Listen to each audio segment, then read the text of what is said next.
registration sekarang. Queue panjang untuk APCW.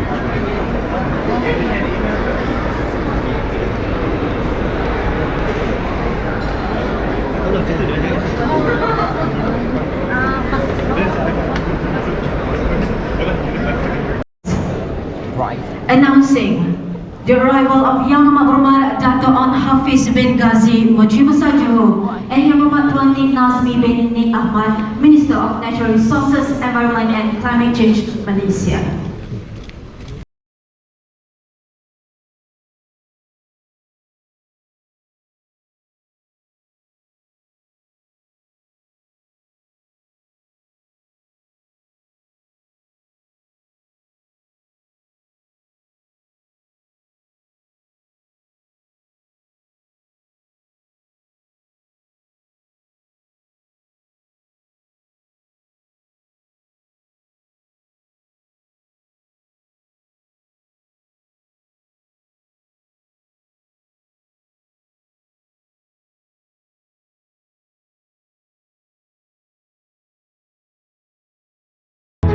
I won't fall sick, I promise.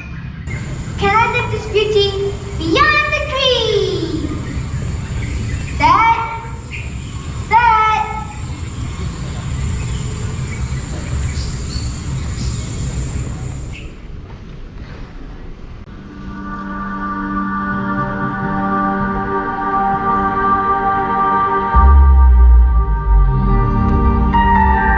Where is the beauty that I was born to see? I will save you.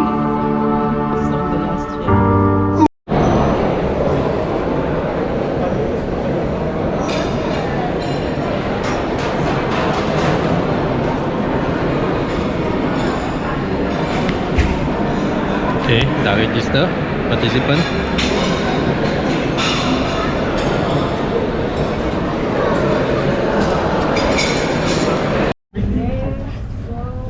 Okay. Together for transparency.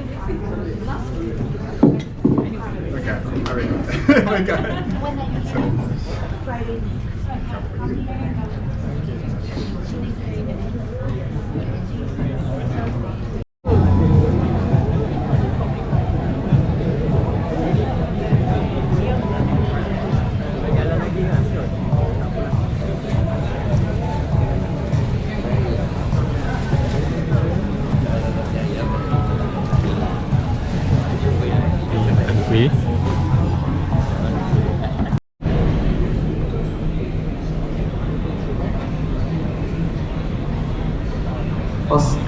Sorry, the first question doesn't work, but for the second question is, which type of organization are you from? Is it NGO or government?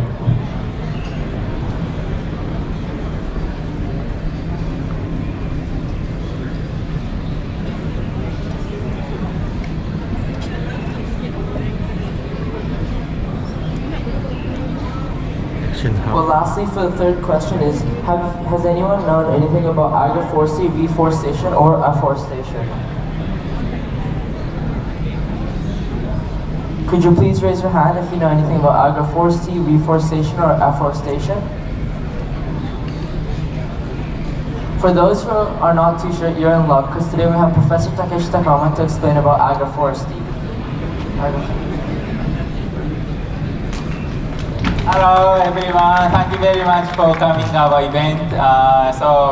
I'm sure you know this is the professor of agroforestry here, but agroforestry is basically a combination of the forest and agriculture, and that's the way we continue these two land use.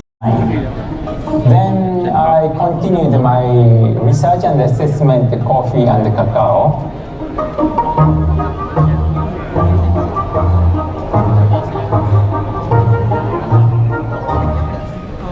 I engaged with the cacao project in Gorontalo. In that area, the project encourage farmer convert from maize to cacao. But if you just shifting from maize to cacao, farmer income doesn't increase. However, the farmer, this agriculture conversion together with training, the farmers' income increase. So this I realized how important to give a training to farmers. Then 2016, I started original. Okey, ni pokok ni nampak menarik. Dah boleh tulis apa yang kita mahu kat sini. Free Palestine, Free Gaza. Ni yang saya tulis tadi. My twin boys want to see a beautiful world too. See the world. Okey, boleh tulis macam-macam sini. Okey, jom kita tengok tu tulis atas Persada Johor. Ni schedule dia kat sini.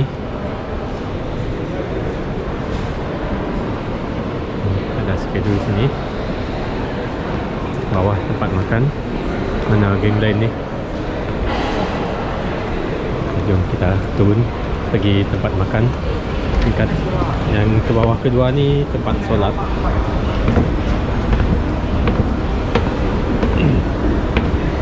Ni tempat solat. Kalau nak semayang boleh pergi semayang sini.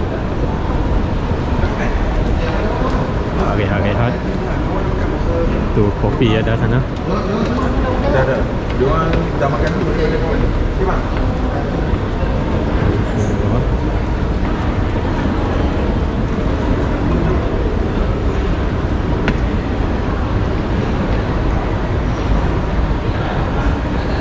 Tu open space kat sana. Kopi-kopi situ.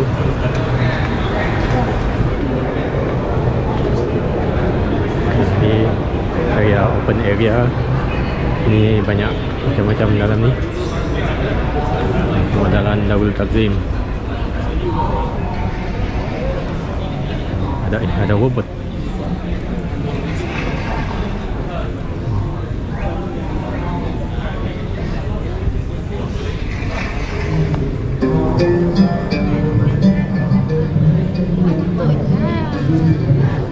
Oh lah yang tu water transfer.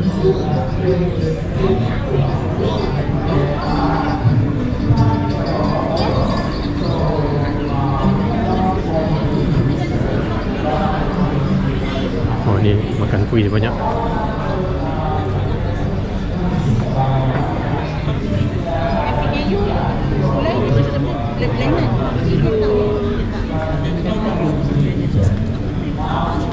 Jom kita tengok action. Action hub ni best tengok.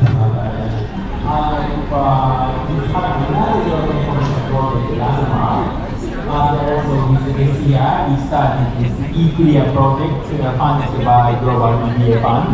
So this one we are studying agroforestry with coffee, and now we implementing this to the 43,000 hectare of degraded land.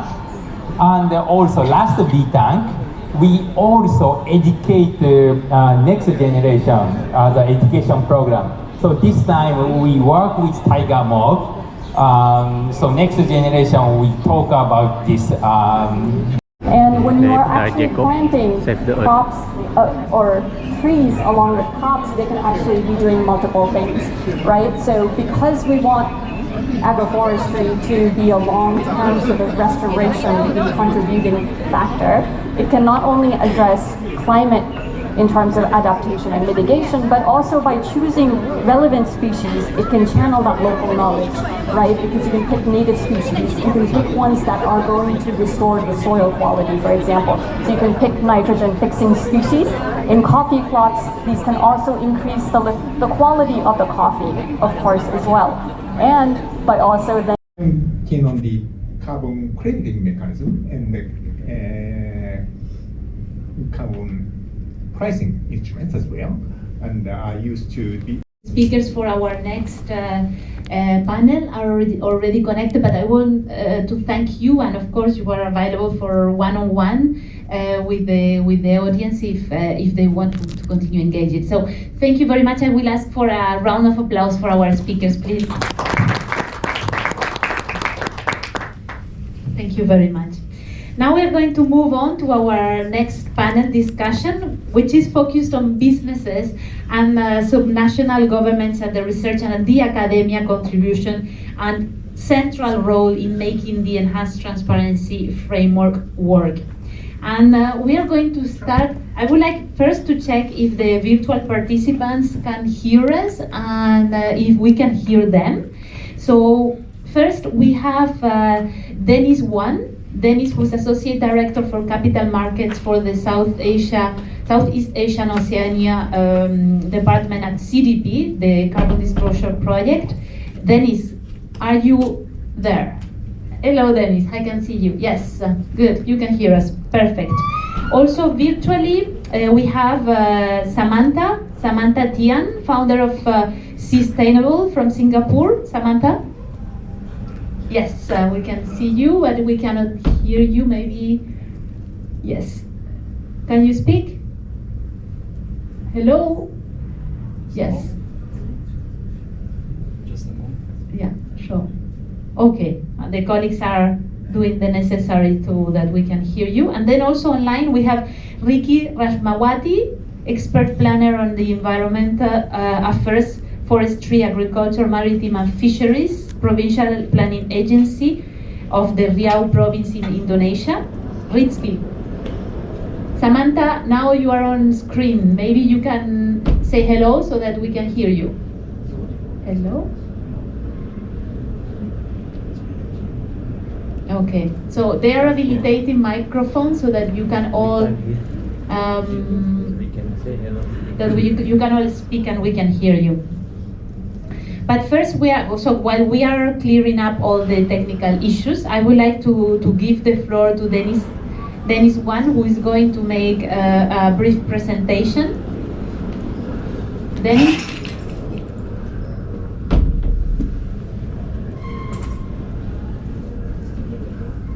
We cannot hear you yet, Dennis, but we can't hear you. Can you speak now, Dennis?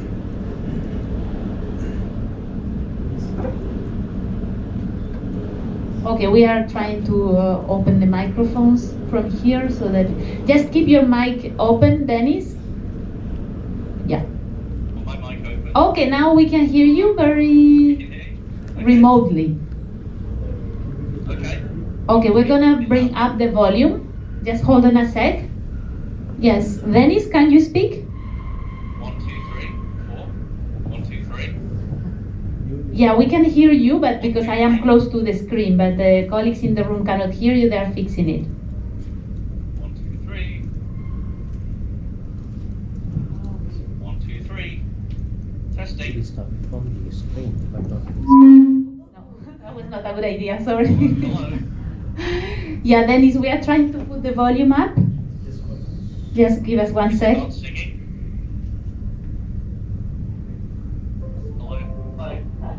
Maybe you need to start singing. That would Okay, be let me nice. start singing. Country road, take me home to the place where I belong. Singing. West Virginia. Okay, Dennis, now we can hear it. Hold on. Take me home, country road. That's really good, Dennis. So, wow, I didn't know we have an artist here. So, Guess they're not there, huh? yeah, Hello, testing 1, 2, 3. I enjoy your singing. So now we are all set. So please go ahead with You your need me presentation. to carry on talking, really? No, now we know. Hello. Yeah, we now want you to go into the You have the subject. voice. Are we guess good? so. Yes, and I will of course like to introduce. You tell me. Yes, give me a sec. I know will- that if I stop speaking, then you won't know whether I'm speaking or not. Sure, give me a sec, Dennis. So we also, of course, have in the room Zulfakar Saidi, postdoctoral researcher. Hello. Yeah, we can hear you, but I'm not sure you can hear me. I can hear you. Ah, okay. Can you hear me? Yes, perfectly. Give me a sec, yes.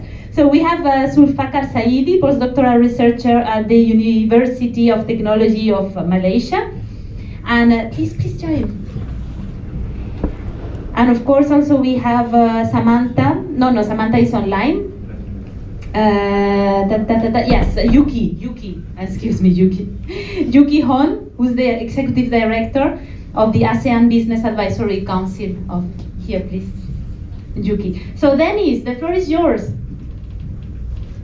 Are we good now? Perfectly good. Are we good? Go ahead. I don't need to sing anymore. You can always Okay. sing, but yeah, All right, we want to hear we you. go. Here we go then.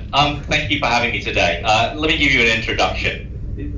CDP is a global non-profit that runs the world's environmental disclosure system for companies, cities, states, and regions. We work with more than 740 financial institutions, as well as purchasing organizations and governments to motivate companies to disclose their environmental impacts and to reduce greenhouse gas emissions, safeguard water resources, and protect forests. CDP holds the largest environmental database in the world. In 2023, over 24,000 organizations around the world disclosed data through CDP, including more than 23,000 companies and over 1,100 cities, states, and regions. CDP is fully aligned with the recommendations of the Task Force on Climate-Related Financial Disclosures, or TCFD, and from 2024, CDP will align with the International Financial Reporting Standard S2, Climate-Related Disclosures, that's IFRS S2. Furthermore, CDP has recently announced the intention to align with the framework released by the Task Force on Nature-Related Financial Disclosures, TNFD. Thank you for the opportunity to make these opening remarks. There are 3 points which I will be emphasizing. 1, the importance of transparency for CDP. 2, APAC regional developments in disclosure. And 3, international developments in transparency. On point 1, the importance of transparency for CDP. Transparency is important to CDP for 2 reasons. Firstly, to enable companies to manage risks, opportunities, dependencies, and impacts on people and planet. You cannot manage what you do not measure. Environmental disclosure not only exerts influence over corporate behavior, but also guides the allocation of financial capital towards more sustainable activities, providing vital information needed for capital market actors to make better informed decisions and allowing progress against global environmental agendas. Secondly, to create transparency of commitments and pledges on climate action, building an enabling environment for accountability of those commitments and generating trust between different actors. CDP plays a critical role to ensure transparency by guiding stakeholders through its questionnaires, products, and services. In essence, we work to ensure transparency of critical actions, and through the questions we choose to ask, companies, cities, states, and regions demonstrate best practice of transparency. To make our data further accessible, CDP is a key data provider. So the UNFCCC Global Climate Action Portal, or GCAP. CDP sees GCAP as a key source of input to reviewing and reporting processes under the Paris Agreement, including the global stocktake. Point 2, APAC regional developments in disclosure. In Asia, CDP has seen a large growth in companies disclosing in 2023, as the Republic of Korea and Cambodia more than doubled the number of disclosing companies since last year. Once again, China, Japan, and the USA continue to make up the top 3 disclosing countries. It's not only voluntary disclosures that are growing, but regulation is also coming into force. This year, CDP released a policy brief shaping high-quality mandatory disclosure that assessed the status of environmental disclosure requirements across G20 countries and key financial hubs. China, India, Indonesia, Japan, and Singapore all have various requirements for climate disclosures in place. And climate disclosure regulation was classed as being on the rise in each of these countries. These are positive developments. Policy and regulation on environmental disclosure is a key driver of making disclosure common practice and ultimately will foster a culture of transparency to help accelerate the transformation of capital markets and economies at large. On the 3rd point, international developments in transparency. Alongside regional and national developments, there's also been progress in the international arena. The global stocktake. And how do we communicate climate action and climate support? We have representatives from the media, but we also decided to have a representative from and the challenges that we are facing.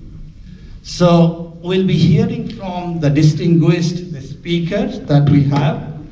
I will introduce them one after another, but we'd like to basically divide the session into two parts. The first we'll be hearing from our distinguished the panel members. A forum for end youth to campaign and get involved in the climate action. I am one of the young people. I am of the effect young people experiencing a water crisis due to climate change. I have to walk about 10 kilometers just to wash clothes to the river. The science is clear.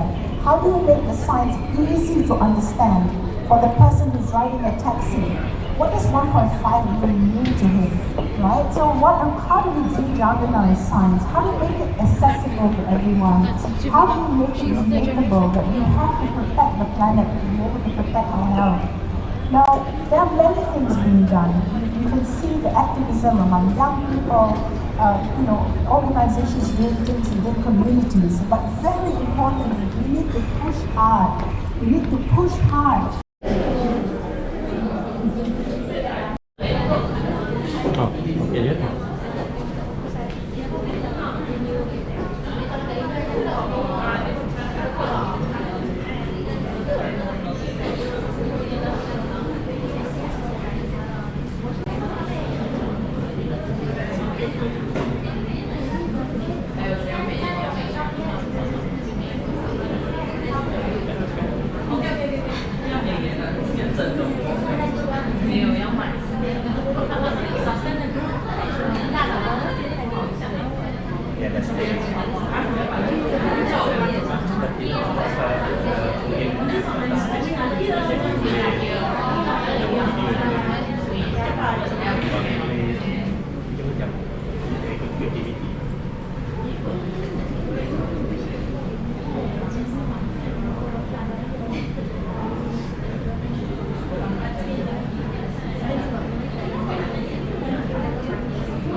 Okay, thank you for coming today to afternoon.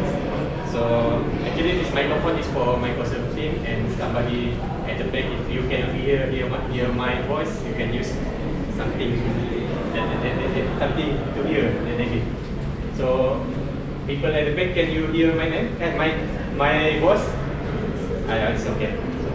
Okay, my name is Dr. Zulfakar Sadi. I'm a postdoctoral researcher from University Technology Malaysia. So I'm also working in the center in UTM, which is Center of Environmental Sustainability and Water Security, IPASA.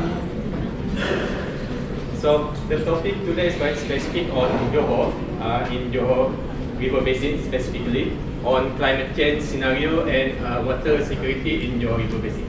So most of the presentation that I will give is most of our finding from our assessment on climate change in Johor River Basin, and also our approach and our solution, mostly on the approach that we use, integrated approach and collaborative approach that actually we can incorporate in the climate change assessment to make assessment, to make our output to be more impactful to the community, to the agency, and to all the people in Johor River Basin.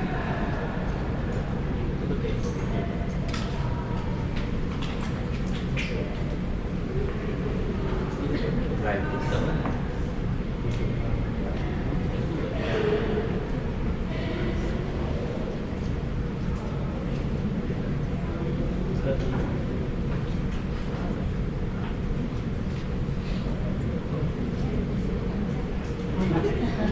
I'm sorry. Wait a minute. Okay. Okay. Just basic understanding of climate. So climate and weather, like Prof. Zanura explained just now. Actually, sometimes you need to go to the basic to make some people understand what is climate itself actually. When we talk about climate, we usually see the rainfall, the temperature, daily temperature. What it means is that when we see today temperature, or maybe we want to predict what is the weather tomorrow or next week, that is actually weather, where we can predict based on days or weeks. The word that we use is predict for weather. But when it comes to climate, it's more than 30 years. We need observation that is more than 30 years. That is climate. For weather, just now it's just days, weeks, and the best prediction that they can use is up to maybe 1 month, and that is also very difficult. But climate is more than 30 years.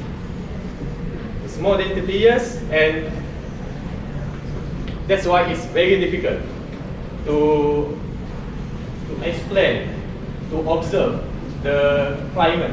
When we want to make assessment on climate change, it's quite difficult because the data we need more than 30 years. And sometimes over the years, the change might be caused by climate variability or climate change. Some argue that climate change is caused by, there is not climate change, they said. It's actually because of climate variability.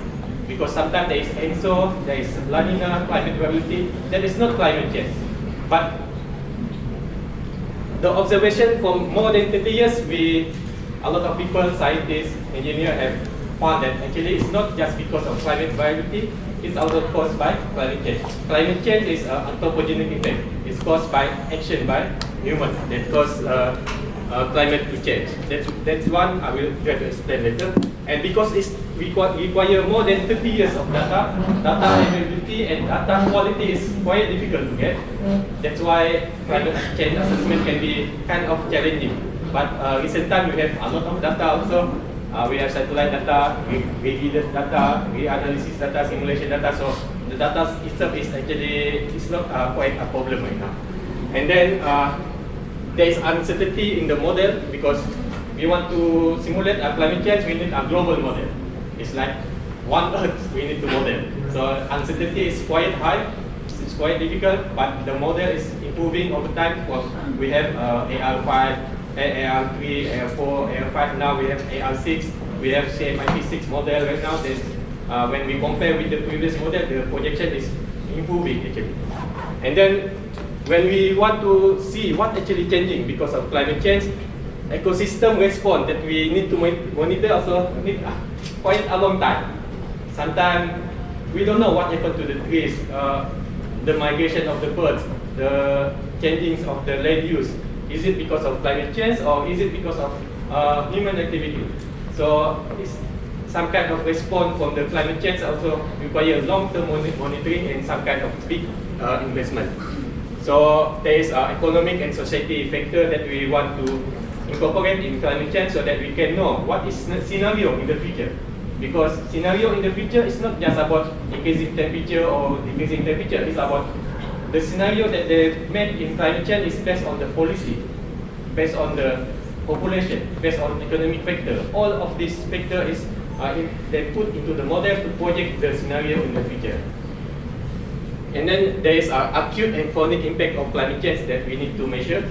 When we talk about just 2 days ago, it's also in here, some people are talking about this acute and chronic impact of climate.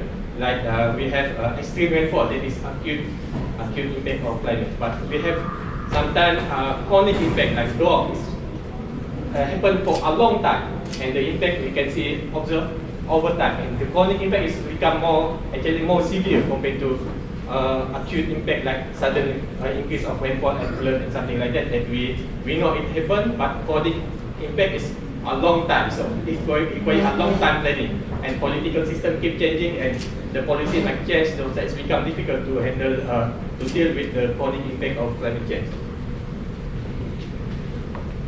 So just a little bit basic also on global warming. Global warming is caused by these gases, the culprit here, the usual suspect, methane, we have carbon dioxide, we have nitric oxide, CFC, HFC, and even H2O, water vapor. Water vapor can also cause climate change because the water vapor in our atmosphere, even right now, because humidity is very high, you feel very hot, right? That is also causing climate change, water vapor, increasing water vapor. Because if the world become warming more, there is more water vapor will be evaporated, and it will cause condition to be more humid and hot. So because of this climate change, because of this usual suspect, CO2 and methane, everything. The problem is not that the gases this gas. The problem is it stay in the atmosphere for a long time. It can be up to 300 to 1,000 years. That is the issue. The problem with these gases. It stay for a long time.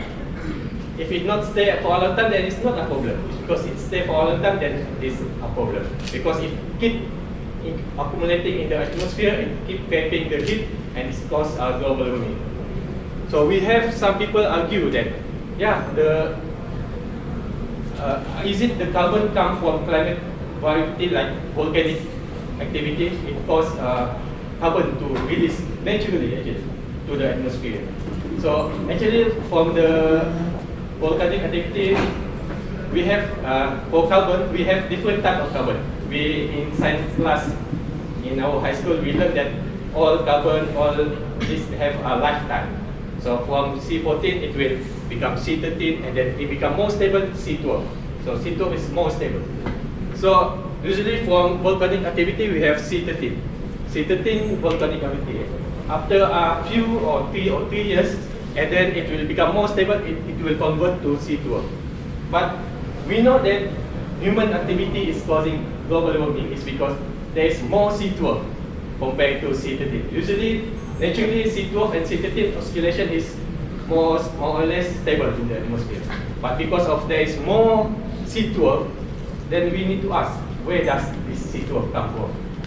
And then we understand that after investigating climate change, investigate that C12 is come from the hydrocarbon that is already stable in the fossil fuel gas, petroleum is become stable, and then we release it into the atmosphere. So there is more C12. So it's not naturally come from volcanic activity. So we know that C12 come from human activity, come from the car that we use, combustion and so on. So there's we can if people ask something like that, maybe you can use this argument that to show clearly that global warming is caused by human activity.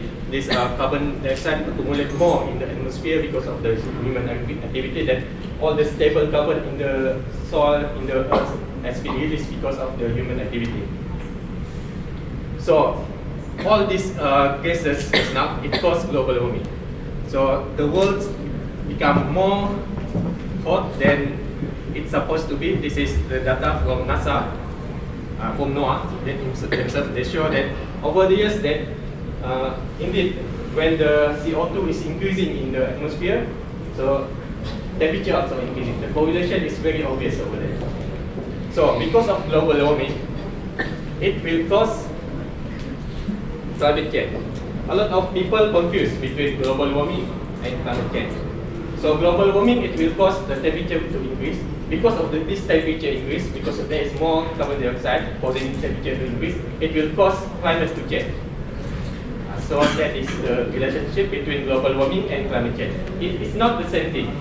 So because of global warming, it causing the climate to change. So for example, we have a lot of parameters that we measure. If the global warming causes climate change, sometimes we measure temperature, sometimes we measure rainfall, sometimes we measure wind speed, and so on, so that we understand what is changing in the climate. So the climate, it can change either positive or negative. A lot of people think that climate change causing disaster and so on, but actually some areas that have climate change, like in Russia, because of permafrost is melting, there is more water, there is more land for agriculture. So there is something that positive for Russia. For some areas in Africa, they have received more water because of climate change. So it's good for them, for water availability, for agriculture.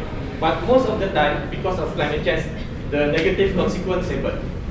Rainfall become more extreme, droughts become prolonged. We even have new term, we call it flash drought right now, not just drought.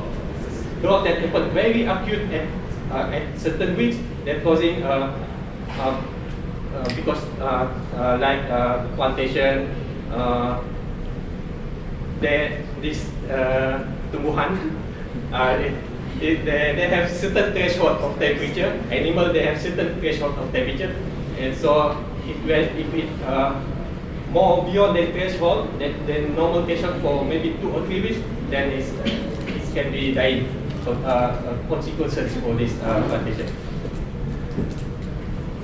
So some of the negative consequences, like we have increasing temperature, alter rainfall pattern, like in Johor. Even through observation, we can see that rainfall is become more sporadic.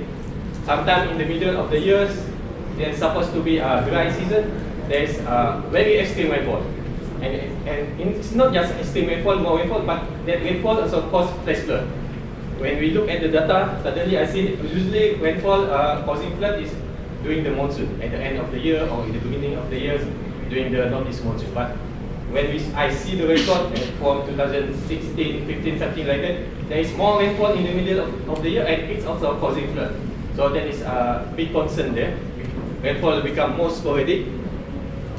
The farmer, the people that go to the sea also become difficult to predict when they want to go to the sea to catch the fish, and when they need to farm, it's become problematic. So there is monsoon sea level rise. If coupled with extreme weather, it will cause more severe flood.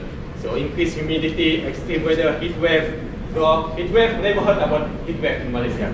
Suddenly in 2016, only start in 2016, we have definition for heat wave. In the past, we don't know about heat wave. So we see that emerging threats because of climate change is become more visible for all of us to see.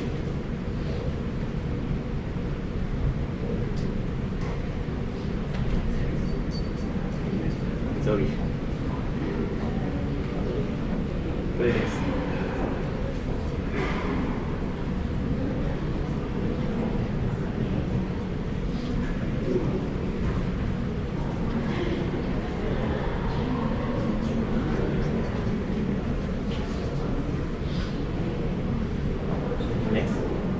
Okay. So when we talk about climate scenario, there's some confusion when we talk about climate scenarios. Most of people think that climate scenario is because of global warming. They think that there is more, the scenario that is historically increasing, and then they think that scenario is when it's high because of global warming. But climate change scenario is actually they make it projection based on the scenario, which is what will happen in the future if I go to school or if I don't go to school, for example. Do I go to the university or do I will not go to the university? There is another factor that they use to make future climate projection. So climate projection, they have many scenarios. Some scenario there is low population, so there might be more modest scenario, maybe SSP 3.7, or the worst scenario, maybe population is increasing, more emission because of population increasing, there will be scenario SSP 5, or maybe there is technology transfer, there is technology transfer so helping, it will mitigate climate change. There is a lot of solution, a lot of innovation. Maybe in 2050 it will cause scenario to be decreasing. So all of this factor is actually incorporated into the climate scenario. It's not simply climate rainfall or something like that. So all this parameter is needed to make a projection. The policy of the government, what is the policy? Is it policy for 2050, 2050, or up till 2200, 2100? So all of this is needed to make a more robust projection of climate change. That's why we over this event we see some people talking about transition of energy, renewable energy, adaptation. All this factor is actually incorporated into climate change scenario. They have a lot of scenario here. We have the worst one is SSP 5 and the good one is SSP 1. So when we look at this climate change scenario, actually even if we able to mitigate, reduce zero emission under SSP 1, even under SSP 1, if most of the scenario, it will show you that after 2050, it will not decrease. It will become stable. It becomes stable first. If we reduce the carbon in the atmosphere, because the carbon in the atmosphere is stay for 300 years, 100 years, and 1,000 years.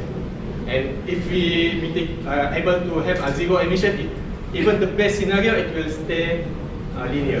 And then maybe 2100, it will start to reduce. So what we are doing is actually for future generation, for our children, so to have people call it intergenerational justice in terms of climate, so that what we do today will determine how they will live in the future. Okay, when we want to do this climate change assessment, we need to determine what kind of boundary level that we want to use.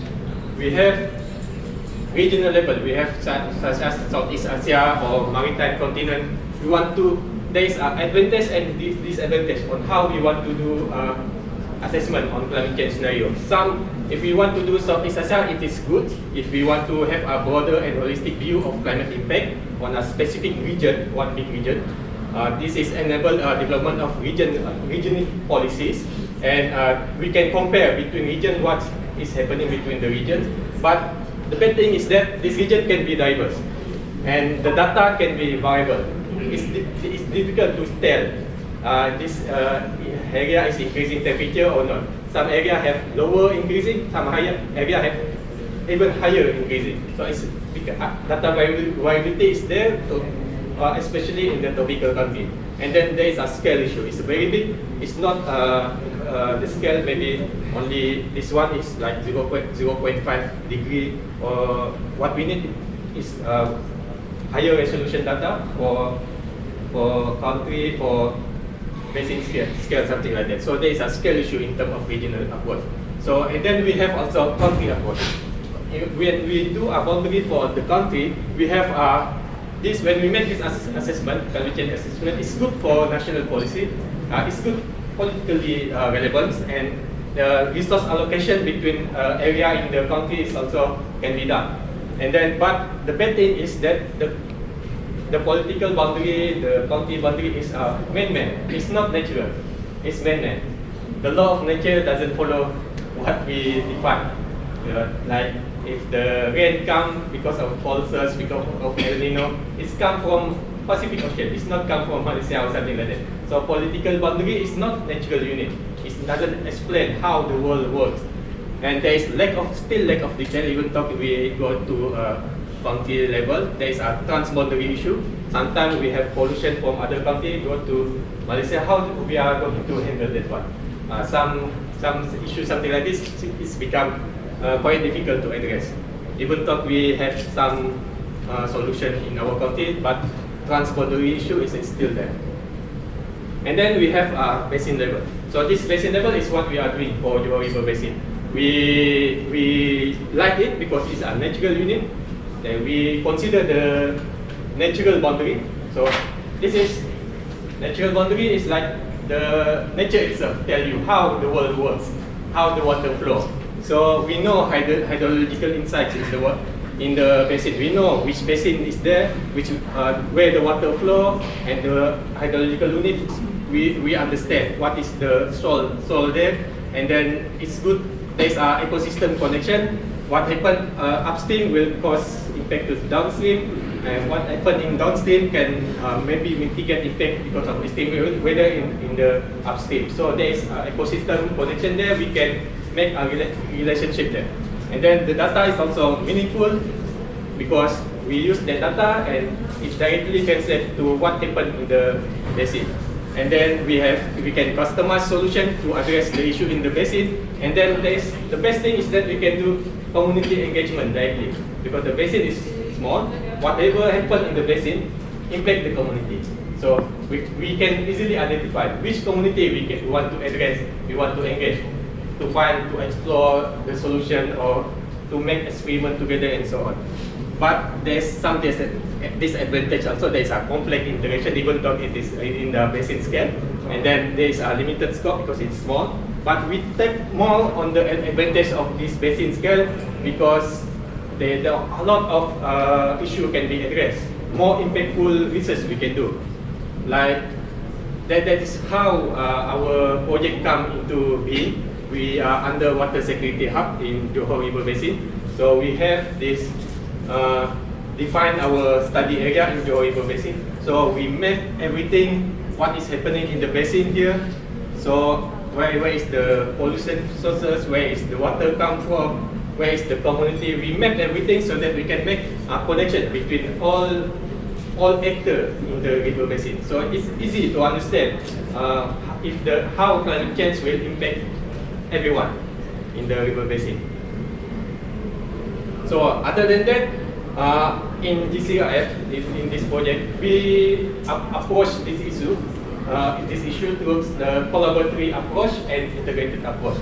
So to collaboratory approach, we have our partner also from Colombia, from India and Ethiopia. So they have different problems that we can learn. Like from the Colombia, they are very strong on ecological justice, community engagement, something that we learn a lot from them to engage the community. And we have in Ethiopia about water quality, problem scape, and a lot of new definition jargon and something like that we learn, we share together. So this collaborative approach kind of develop how we try to address water security in Johor River Basin. And then we have this water security hub in Malaysia, in Johor River Basin. We have integrated approach also. We are not working in silo. I'm not working by myself on climate change. We have some people working on water quality, some people working in value mostly working with the community, how to approach the community, how to approach the community. I don't know if I cannot do it by myself. Then I need their expertise on that one. We collaborate together and we learn together, and then our team is working in governance and some people working in health. Because if we don't have this team that working with community, working with the government, I can make a lot of mapping, 415 mapping, a lot of analysis, but how to relay this information to the government, to the community will be quite challenging unless we work in the integrated approach. So I will just show you some of the findings that we find from climate change scenario in Johor River Basin. First, climate change scenario, actually we can assess it based on the historical assessment and future projection. So actually, historical data that we have, we can assess it. We can kind of see the trend there. Is it extreme rainfall increasing or not, or something like that. And we have also based on historical assessment, we can make future projection, because if we can predict the future, we can model the historical, then that model we can use to predict the future. So we can do historical assessment and future projection to understand how the climate change in Johor River Basin. For example, we do a historical assessment for extreme rainfall. Some of the research that we do, we already published. So for example, we have rainy days. This is the same thing with all our observation actually in Johor. There is more than there than is rain. More rainy days. Even in the middle of the years. That means if we look at this data, that means that the rainfall is become more sporadic over the years. The increasing there with rainfall is there. It's good if in terms of water availability, but it can of bad in terms of floods and something like that. It become concern for erosion and something like that.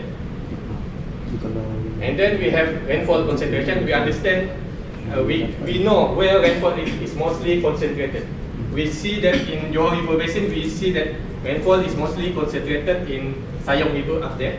But over the year, by using our train assessment, Mankendal, we find that more rainfall are increasing at the east side of the river basin. So it's quite a concern. It's good for water in the dam here, in Linggui Dam, but it's not very good for Kota Tinggi because there is more rainfall is concentrated in Kota Tinggi. We know Kota Tinggi is a very vulnerable area for flood, so that it can be a concern there. And then we have do some other indicator on extreme rainfall. Heavy rainfall is increasing mostly in also in area Kota Tinggi here, and most upstream area in the middle part of the basin is increasing. And then we have very heavy rainfall, up to 20 millimeter rainfall per day. Also the same pattern that shows significant increasing trend. So when we see this result, we see that the threshold, based on the threshold, 10 millimeter rainfall, 20 millimeter rainfall, and 25 millimeter rainfall is show more significant change in terms of increasing rainfall. But when we look at the quantile, there is no significant change. So it's not very relevant. So I believe that in Malaysia, we need the indicator that we need to use to measure the rainfall, is it causing flood or not. I think it's also incorporated by DID and Meteorological Department. They have their own definition for awareness, critical level or something like that. They use threshold. So I think that is a good way to measure how the rainfall is increasing or not. In Malaysia, we use a threshold method. It's quite good. It's quite the response can be done very well when the flood happens. It's the same with heat wave. We also have threshold that we use to identify is it level 1, level 2, or level 3 of heat wave or something like that. So threshold method is very good to help us to understand how climate is changing in Johor River Basin. So and then we do our future projection based on the historical data that we use. We make a statistical downscaling using a CMIP6 model. So some of the paper have been published. So we have made a projection with for the near future and the far future. Because climate is 30 years, right? It's more than 30. We need to make a projection based on 30 years and 30 years. So we usually in climate scientists, we slice the future projection maybe into 3 or 2, something like that. Because of the CMIP6, it starts from 2020, we only able to slice it into 2. From 2021 to 2060 and 2061 to 2100. So we have a projection for near future and projection for far future. So it's the same thing happen. We more rainfall in Linggui Dam and more rainfall in Hulu Tiram and Kota Tinggi area here. For under different scenario, just now is one SSP1, this is scenario 2. The projection is quite similar because the area is quite small, and the highest projection is the worst case scenario is 8.5. But what we see is the difference is the amount of rainfall. we see that the amount of rainfall under different projection is different. For example, in the far future, compared to the near future, in the near future, Johor River Basin up to 2050, 2060, they will have maybe more flood during the northeast monsoon. But in the far future, based on the projection, it shows that there will less rainfall, because we know that there is a process of evaporation, global warming. If it's not mitigated, if the water is evaporated too much, it will not become rainfall. But right now, because temperature is about increasing, temperature is about daily maybe 30, 33, something like that. So it's evaporate very fast and it become rainfall very fast. Also. But once it's reached certain threshold that daily temperature is increasing, it will evaporate. Maybe because it's go to higher place up there, it's because of the wind, it's go to other place. And then in the far future, maybe we have problem with water scarcity, but in the near future, we might have problem with flood. So there's different spectrum, higher rainfall and lower rainfall.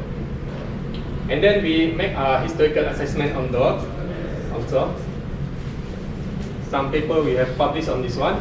So we have assessment on drought occurrence. We understand that downstream area of Johor is more susceptible to droughts, but it's good actually because most of the water comes from the upstream, right? But still, it's a concern for urban area. It's become more dry, it's become hot because of droughts. So some area here we have Layang Dam. Here they have dam here. Sometimes because of droughts, it's become prolonged. The water become very low. So this is a concern also. It's happened. There's some water scarcity happen here in this dam. Maybe because the occurrence of drought, it impact mostly on the downstream area.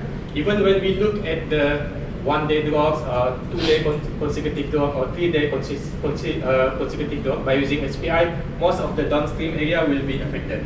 And also in some dam up here that is supply the water to Pengerang area, so susceptible to drought condition. So when we see this result, that there is some dry area, some extremely dry area in the south area, but the projection on rainfall just now is also show that more rainfall, right?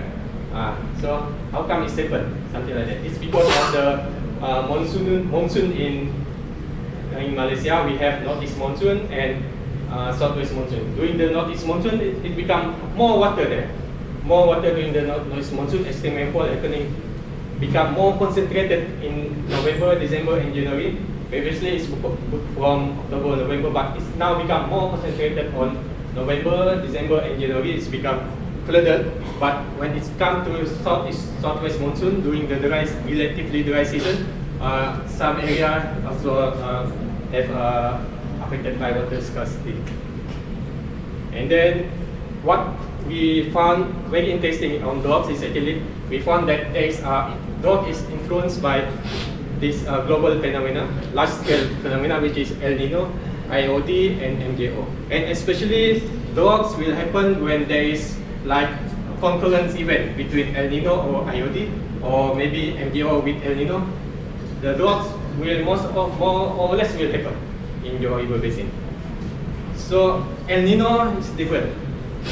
Even very weak El Nino also can cause droughts in Johor River Basin in some part, because El Nino is very strong. Even if very strong El Nino, it's become worse droughts in Johor River Basin, even in some part of Malaysia. But what we found is that this co-occurrence event is we need to monitor.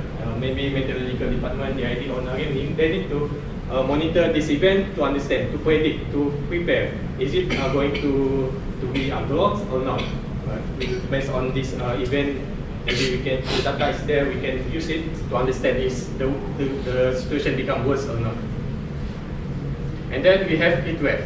So heat wave definition for heat wave in Malaysia, I think start from only 2016, because we never understand heat wave is only happen in Europe or something like that, because they have very hot summer or something like that.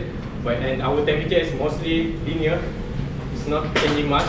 But over the years, because of global warming, climate change, heat wave temperature died.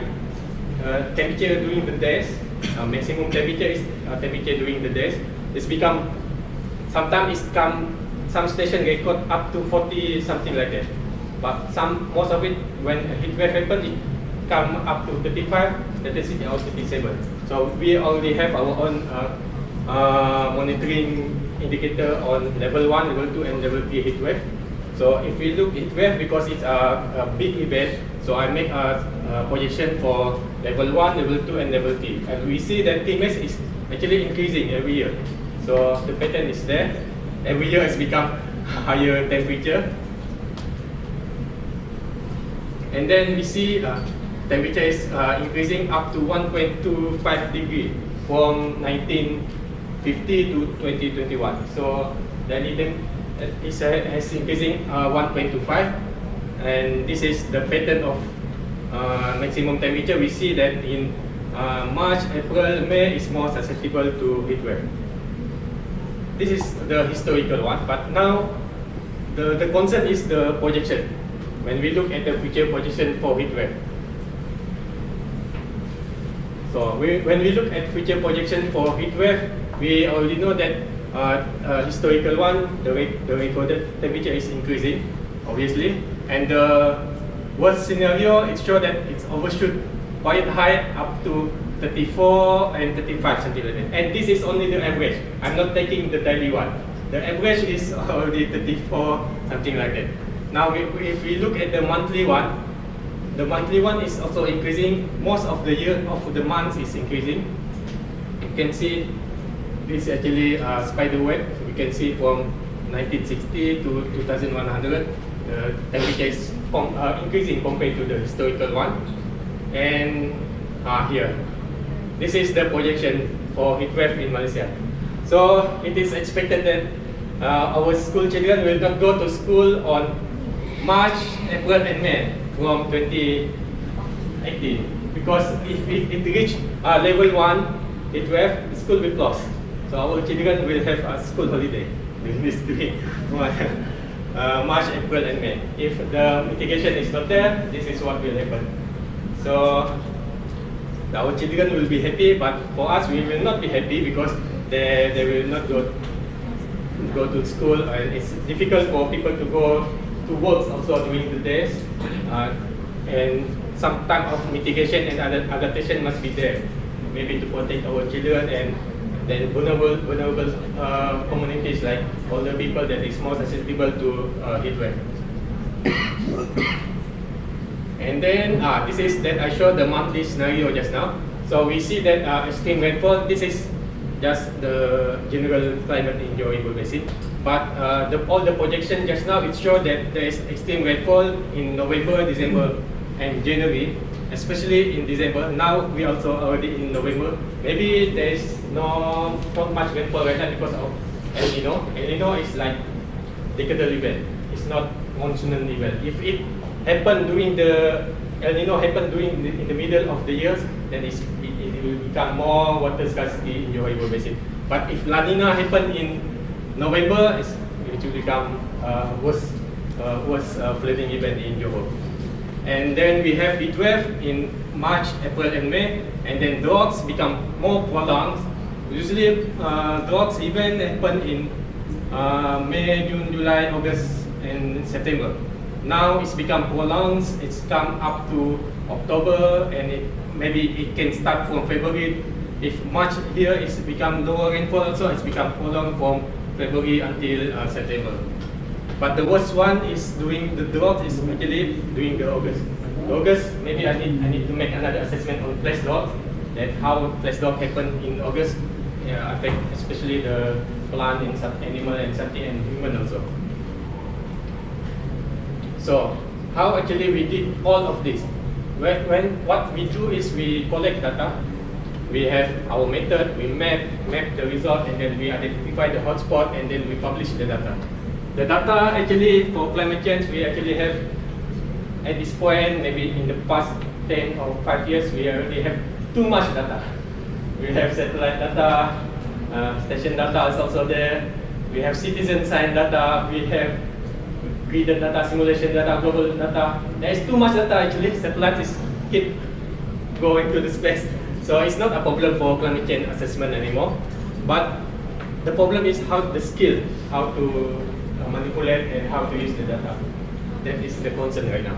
But we have our methods keep developing in scientific community. We have dynamic downscaling, statistical downscaling, climate change factor, weather generator, and a lot of methods that we use.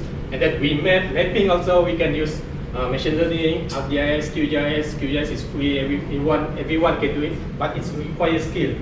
We can use Python, AI, and so on. And we identify the hotspot based on the, people even identify when the flood happened just by algorithm in the Facebook. Somehow they can collect where people say flood or banjir or something like that. They know which area happened with a flood. So all the disaster is recorded officially also. Some community also collect this kind of data, and then we publish the data, the result. But the problem with this method, this approach that we use, not me, everybody can do it with the comfort of our office. So this is my office. I can just sit there and I do all this approach. I can tell everybody how I do it. Really, it's not a concern anymore because everybody can do it. Tutorial is everywhere in YouTube actually. So collect data, methodology, mapping, hotspot, publish it's easy. I can do it. I already published more, about 30 paper incoming, maybe 45 paper just by sitting at the comfort of my office. So the question is, what do we miss if we keep doing what I am doing? And some of us are doing, most of us are doing actually by using this approach. So we miss the impact of our research. Is it what we do, what we map, the hotspot, the projection that we do, is it impactful for the community or not? So how it can be very useful, how the agency can use what we find.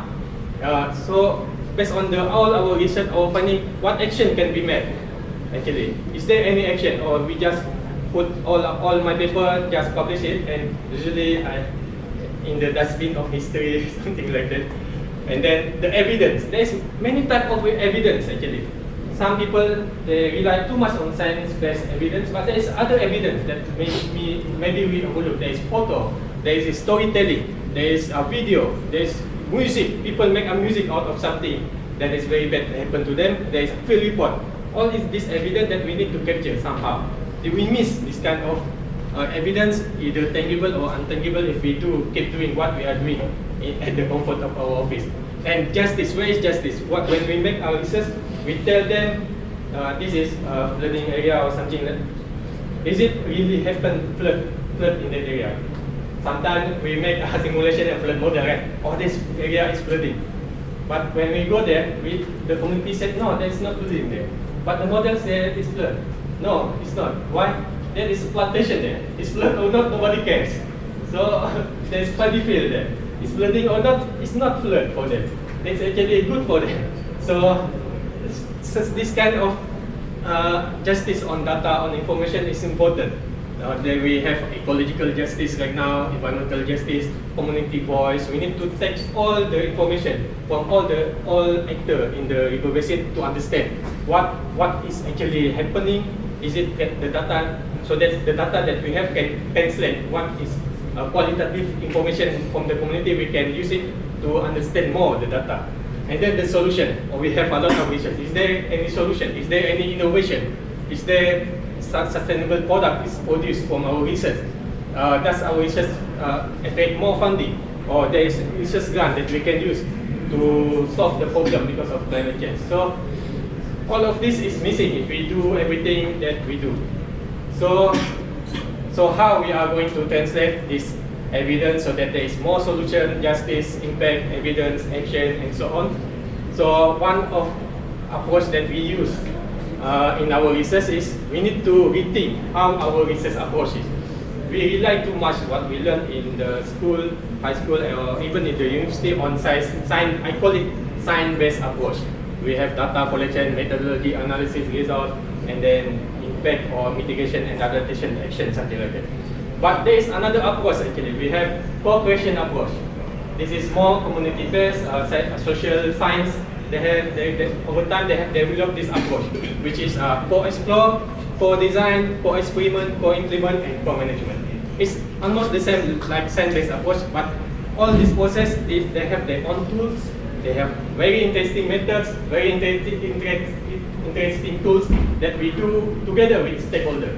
We do it with school children, we do it with community members, we do it with young people, and all actors play a part in the process of co-explore, co-design, co-experiment, and co-implement and co-management, especially co-management.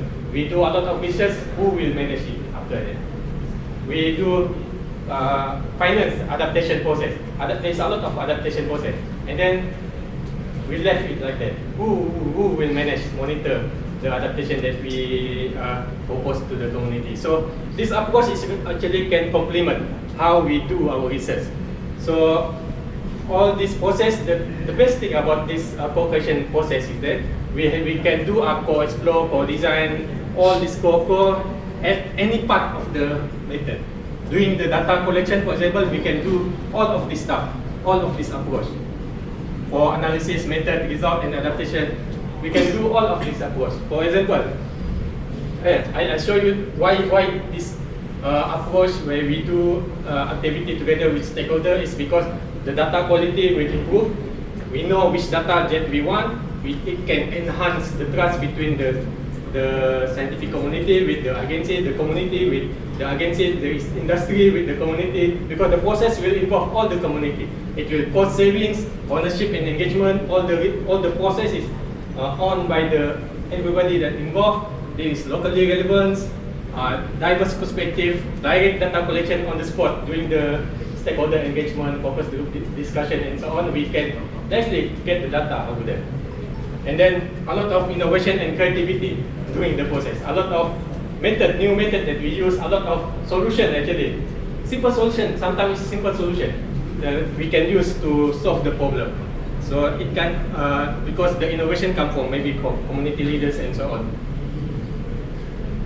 Okay, so this is some of the methods, some of the tools that we can use. I'm not arranged it properly, but all of this we can use anywhere. Either we can use it doing co-explore, co-design, or co-management, co-experiment. All of these tools, methods, either we use it together or we use it based on your own needs, based on the research question that you want. For example, we do a survey, maybe questionnaire, something like that, just to collect the data. We can do a crowdsource, we can do interview, we can do headlines. Doing the educational program, we can do a lot of other program, other method that we use to doing the educational program. We have wall of ideas. It's just the community member doing the stakeholder engagement. We put just the questionnaire and then they put sticky note what they want the answer to answer all the question. We have word cloud and gaming. Sometimes we have all our input, output research, and then how we want to teach the students. Are they going to interest in how the process of learning must be interesting, right? So we introduce in terms of gaming, collect the rubbish in the VR or something like that, to play some games. And then we have citizen science to explore the data, even to implement the data. So it's become more interesting. And then when we want to understand the awareness of the people, we can just put, sometimes people, we don't know, to gauge the people awareness on water quality in the area. Are they interesting? Are you aware about your river? That's a simple question. It's very difficult to know what is the answer. So we during the Love River program, we put some photo there. Do you know what river is this? Some people know what is that river. Some people don't know what is the river, the name of the river. So just by using these tools, this method, it's more interactive. We get the data on the spot, and then we know we can gauge the people awareness level. It's a very simple method, but very interesting one. We can make a roundtable discussion, linkage, something like that, forum dialogues. There's a lot of innovation on this cooperation approach. Very interesting that we are incorporating in this climate change assessment also. Like for example, when we want to collect the data in the DCI program, and the first stage, we make a stakeholder engagement between our collaborators. from the collaboratory from India, Ethiopia, and Colombia. We co-explore together what data that we need. So a lot of people are working on graded data. So we experiment the data themselves. The data is good for your river basin or not, something like that, because we need to validate the data, and then we come out with a lot of satellite data, analysis data, climate model, remote sensing data, land use data, which is they think that is good. We don't need to do experiment. They already made the experiment, so it's kind of a shortcut for us. And then we have all the data we have. We need somehow output we need to manage. So we come up with Huda and Fleur to co-manage the data and something like that. And then we also make a co-explore process, co-creation process to co-explore with our stakeholder. We identify who is our local stakeholder. We want to collect the data, so we must identify who has the data first.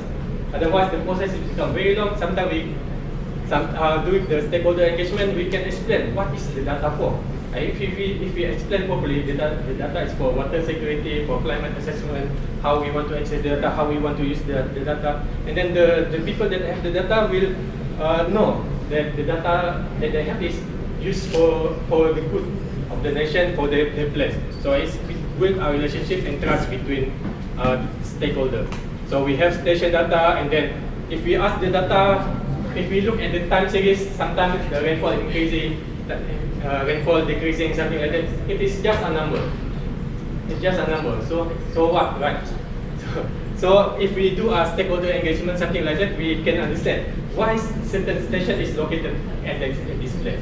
Why it measure rainfall here? Why some area measure rainfall and there is a siren for flood evacuation, but some area is not there.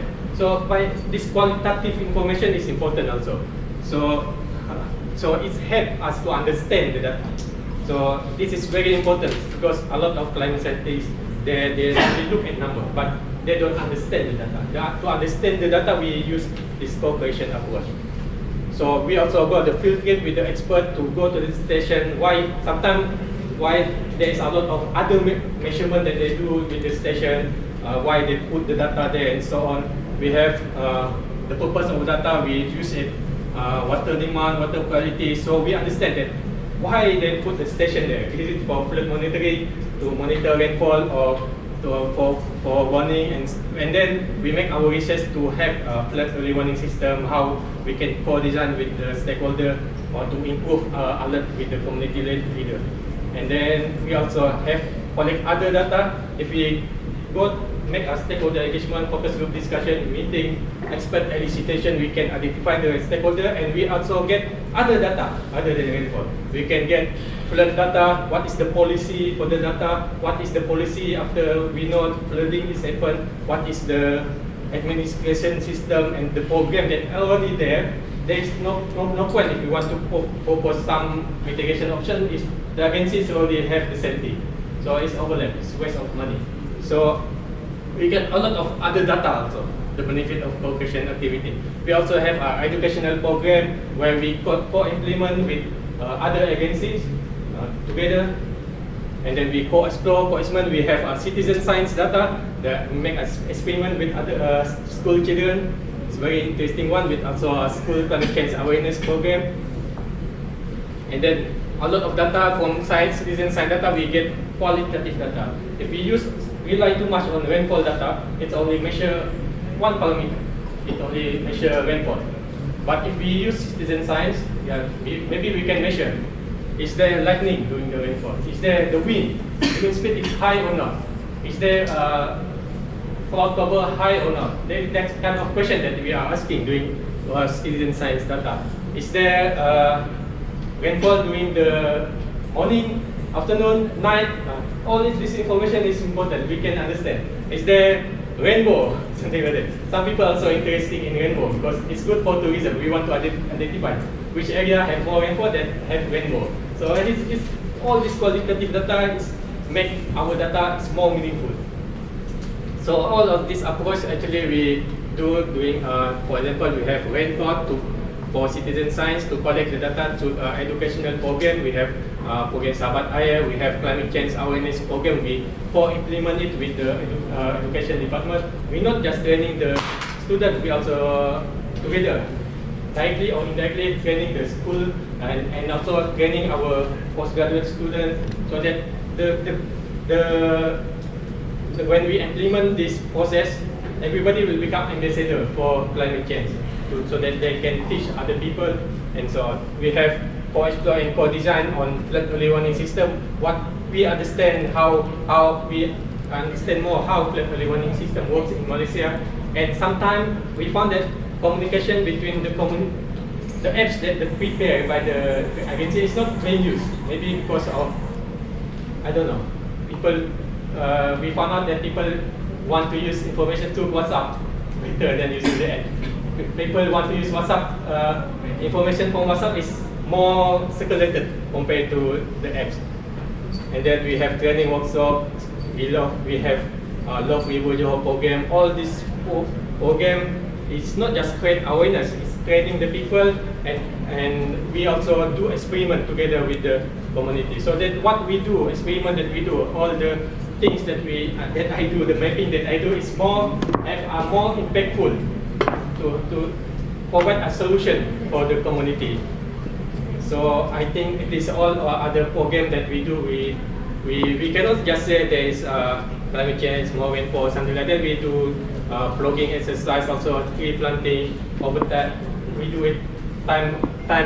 We not just the university, IPASA or UTM only. We call our agency, related agency that interested, so that the process, the program can be done together. I think that's all for me. Thank you.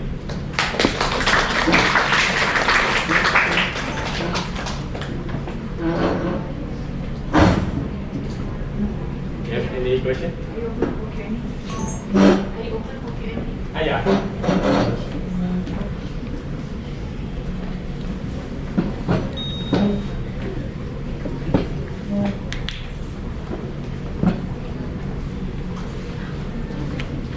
Any question?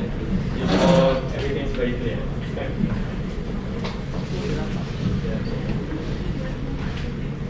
How is your research funded? Our research is based on the project for this one. We have a Global Challenge Research Fund.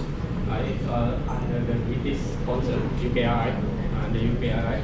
So the fund is actually distributed between 4 collaborators from Malaysia, India, Ethiopia, and Colombia. So all the collaborators have different issues on water security. So the fund is used for tackle all of these problems. How much is this funding? The funding starts from 2019 until we are already at the end of the project, and it will be finished actually for 2 February next year, but it can be extended a little bit until September next year. So it's quite a long project, big project. So a lot more than 100 scientists involved. So a lot of people working on different fields. We learn from each other. Even the cooperation process, all the approach to the community, we learn from each other. So that's the thing that we learn.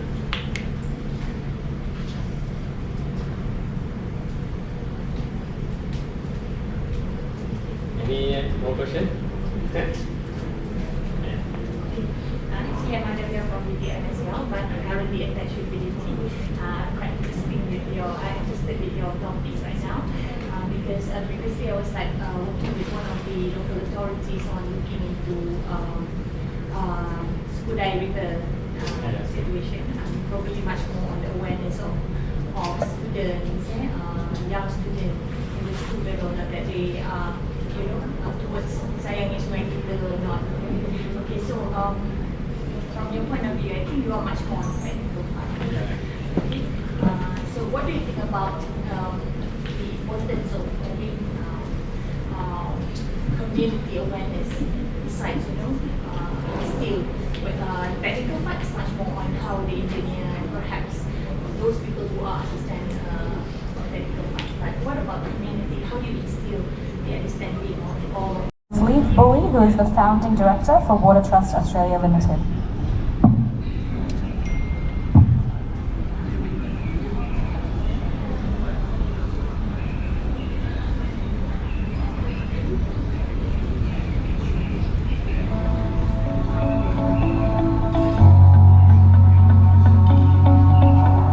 this publication has a really key role to play in assisting people to ask questions and to be curious about the engagement process and not just assume things about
We've heard a lot.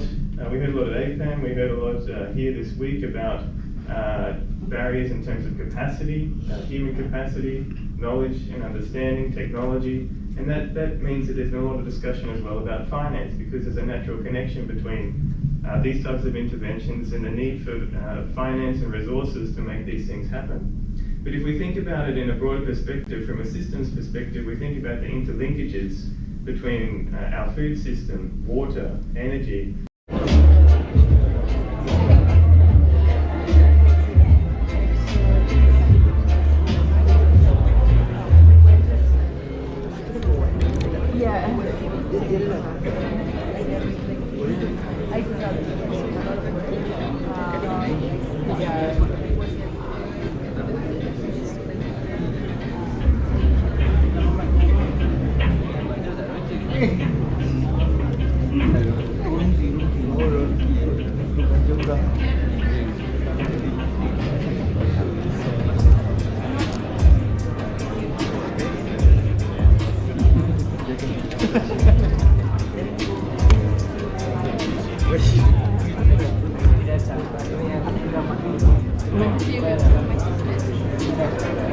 Invite our regional partners from the Asian Development Bank, the Institute for Global Environment Strategies, United Nations Global Compact, Malaysia and Brunei, and the United Nations Economic and Social Commission for Asia and the Pacific to join me on stage. While they make their way up, we have a short video with some images of what happened throughout this week.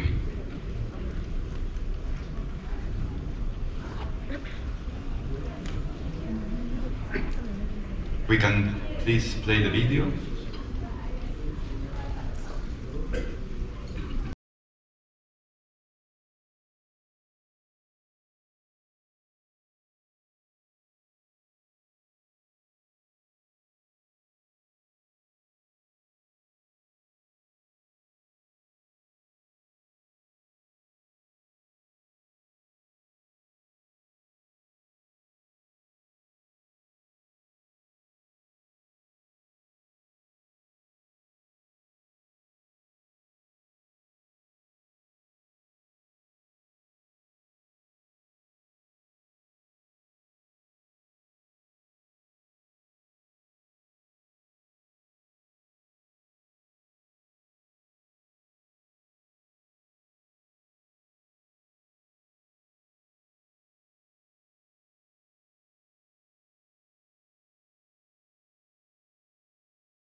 Of UNESCOP, I would like to express our gratitude to host government for excellent arrangement and hospitality, and all the partners for their great collaboration, and also all the participants for their great enthusiasm, which really reaffirmed the value of this regional process. To actually kick off with a discussion on nature-based solutions for system transitions from the perspective of leaving no one behind. Experiences and recommendations emphasize the fair engagement of all actors, especially the most vulnerable. In this context, the need to place local community and vulnerable groups such as indigenous people, resource-poor smallholder farmers, and rural women are at the front and center in initiative for nature-based solutions was noted. Local initiatives were also showcased, including water management solutions in Nepal, sustainable land management practices in Laos, PDR, and